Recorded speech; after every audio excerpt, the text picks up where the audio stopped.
Right, full time. Arsenal 2, Man United 0. Sorry. Arsenal 2, Man United 3. Guys, it has been really a highly heated up affair at the Emirates, and it has ended in favor of Manchester United. And I highly thought that Arsenal had a 60% chance to win this game of football, draw 35% and 5% for United to obviously grab a win, and obviously that 5% that I really had in my heart has gone ahead to obviously produce a win for the club of Manchester United at the Emirates. And I tell you what, it has been really a hard game in there for you, because if you've followed up all what happened in there, you really need to eat that at the start of this beautiful game of football.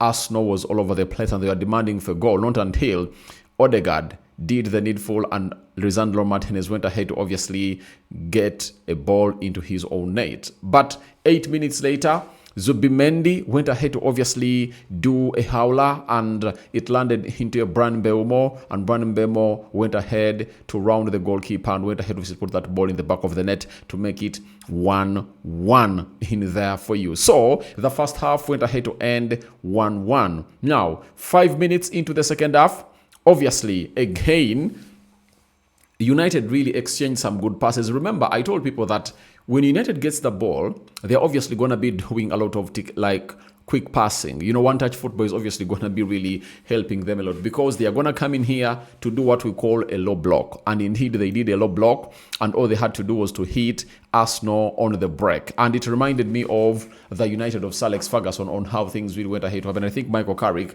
went ahead to get those notes and went ahead to obviously apply them to this particular game of football. That second goal for the club of Manchester United has all traits of Sir Alex Ferguson painted on it. And Dogu went ahead to hit that ball. And Zubimendi again was the man to blame, because he raised his hand in protest of Patrick Dogu's hand getting hold onto the ball.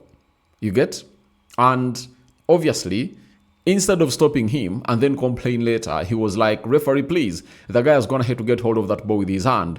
And he really gave them a chance to shoot, and it counted 2-1 in favor of Manchester United. Then the manager, at the full hour mark, he went ahead to make 4 substitutions. He brought on Eze for Odegaard, Ben White for Hincapie. Then he took off Jesus. He took off Jesus and brought on Gyökeres. Then he went ahead to obviously take off Odegaard and brought on Mikel Merino. And indeed, 24 minutes later, Mikel Merino was on target in a set piece that was obviously brought, and they went ahead to score, and it was 2-2. Now, 3 minutes later, United hit Arsenal on the break. Bruno Fernandes to Kobbie Mainoo, and Kobbie Mainoo went ahead to obviously bury that ball into the space of Matheus Cunha. Cunha dropped the shoulder, or the right shoulder, and used Gabriel Magalhaes as the wall, and went ahead to obviously curl that ball into the back of the net, and it counted 3-2, and Arsenal couldn't obviously find themselves getting back into this game of football. And for the very first time, Arsenal's gone ahead to lose a Premier League game at the Emirates. That is it. They've gone ahead to lose a Premier League game at the Emirates. Arsenal had only gone ahead to lose games to they never lost, but they drew, and they had gone ahead to obviously collect those points in there for you. But they came up and obviously found themselves in a position of losing today, and it's United that has gone ahead to make them lose. And United had gone ahead to go 7. United had gone ahead to go 7 years without collecting a win from this side. And if you remember very well, 7 years back, United got a 3-2 win against Arsenal. In that game, you remember, I think Paul Pogba was on target and Jesse Lingard. Then Paul Pogba went ahead to get a red card, and I think we played close to 30 minutes when United had a man down. Then Arsenal went ahead to score, was it Lacazette? And he scored the second goal. Then United had a lot to do to see to it that they defended. And David De Gea, I think, was the man of the match for me because he went ahead to make a triple save by denying Alexis Sanchez, goals, because it was a 1v1 twice and he really stopped him. So Arsenal has really found themselves in a position of really losing this game of football. But I think there are mistakes that Mikel Arteta went ahead to make. In a game like this, the starting 11 was okay, because Jesus was going to throw a brace and he had to bring him in. But I think he lost it when he brought on 4 players at once.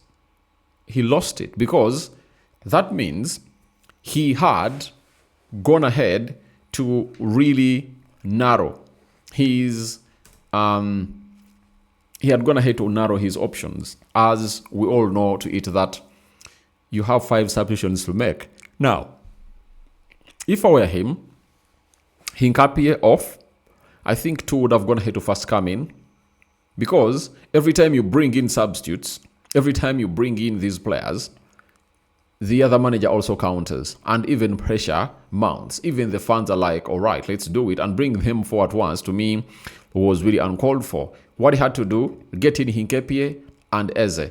Take off Hinkapie for Ben White, and also take off Odegaard for Ebelechi Eze, right? I think that would have gone ahead to obviously act on well. Then 10 minutes later, you study the game situation and see these 2 players that have gone ahead obviously deploy on the pitch, have they gone ahead to make any impact? And then you raise the other 2, that is Victor Gyökeres and Victor Gyökeres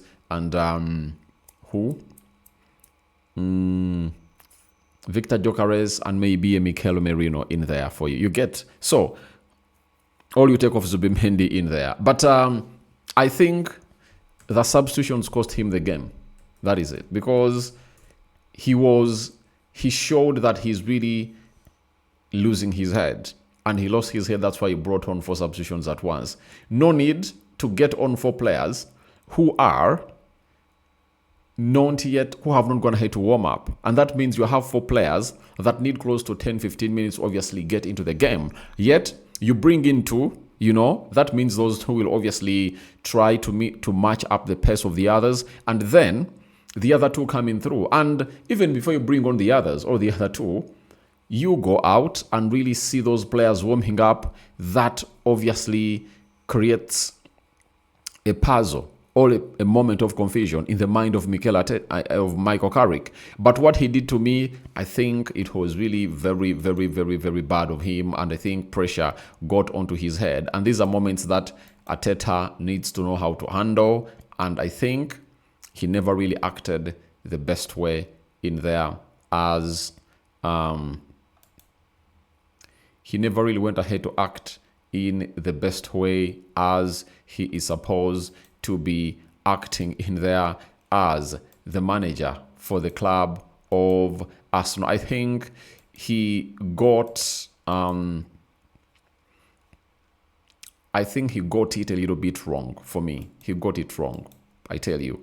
And I think for that, there is no way he's obviously gonna come back at me and obviously tell me that, all right, I got it wrong for such and such a moment. But I think that was really very naive of him, because you can't do that. You can't do that. Because one substitution can change a game.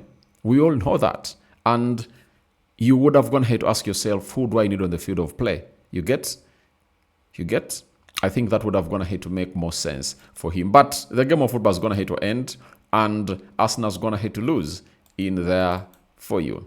So, we head on to the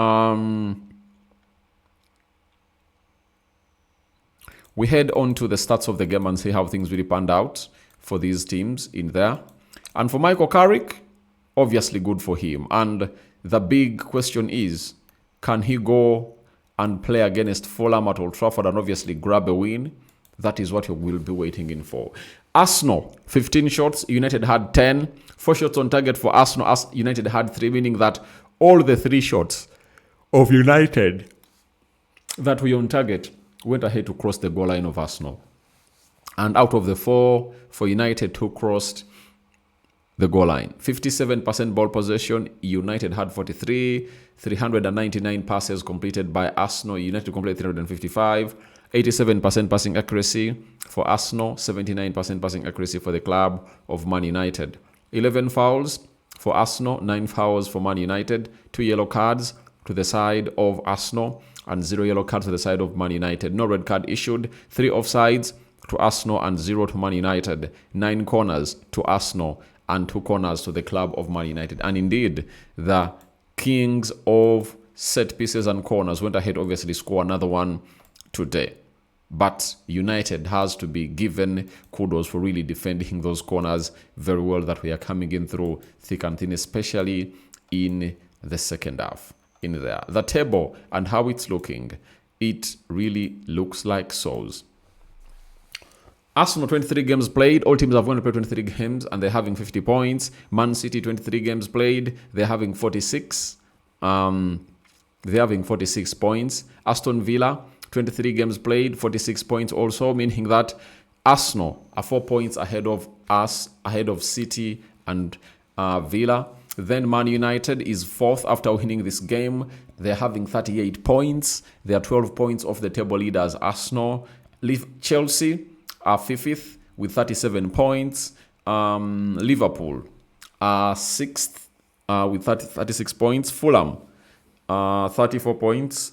Brentford, they are 8th with 33 points. Newcastle 9th with 33 points. And Sunderland comes in through to be 10th with 33 points in there for you. But I want to obviously give a word of encouragement to the fans of Arsenal that there is something that Arsenal, that has been laid in for Arsenal to obviously find themselves in a position of really winning this league. And it's really playing in their advantage. How?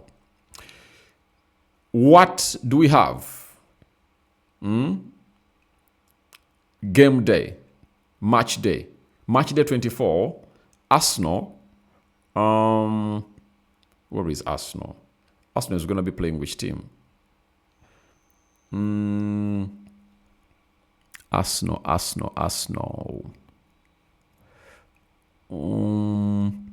Match day 24. Arsenal is playing away at Leeds. Not an easy game, but I think they can get those points in. And it's the early kickstart. Sorry, it will be played at 18 hours in there. So after that, Man City will be playing Tottenham Hotspur away from home. That is on 1st February. You understand? So Arsenal has a chance to really extend their lead back to 7 points. And wait to see what City does with Tottenham Hotspur. And you know how those teams, you know how Spurs has obviously gone ahead to bossy Man City in there for you. You understand? So that is it. And match day 25, Arsenal will host Sunderland and Liverpool will host Man City. So these 2 games back to back for City, I don't think that City will obviously go all out and really collect maximum points. They are playing 2 away games in there, and those are the teams that really do hurt them a lot. And we wait to see how things will happen. And after that game, Man City will host Newcastle. Match day 27. You get? So it's really gonna be a hard one for Man City in there. In their next 4 fixtures, they only have Fulham, which is not an easy nut to crack also. And I think it might really play in the advantage of Arsenal. And on that match day when Arsenal is playing again, when Man City is playing against Newcastle, Arsenal will play away at Tottenham. That's a hard one. It's a hard one for them because Tottenham has not been an easy ground for the club of Arsenal. I sign out for now. See you later. Bye-bye.